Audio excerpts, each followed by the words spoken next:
হাইড্রেন্টে মানুষ নামিয়ে নোংরা সাফাইয়ের কাজ নিষিদ্ধ করল সুপ্রিম কোর্ট। কলকাতা সহ দেশের 6 বড় শহরের জন্য জারি এই নির্দেশিকা, যেখানে ম্যানুয়াল স্ক্যাভেঞ্জিং সম্পূর্ণভাবে বন্ধ।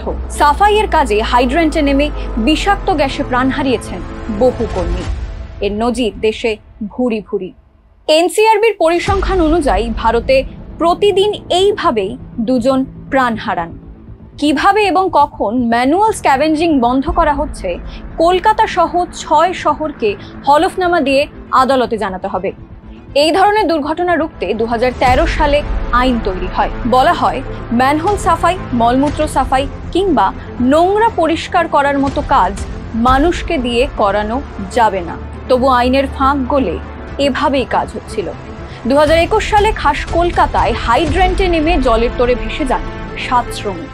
ফলো করুন আনন্দবাজার অনলাইন।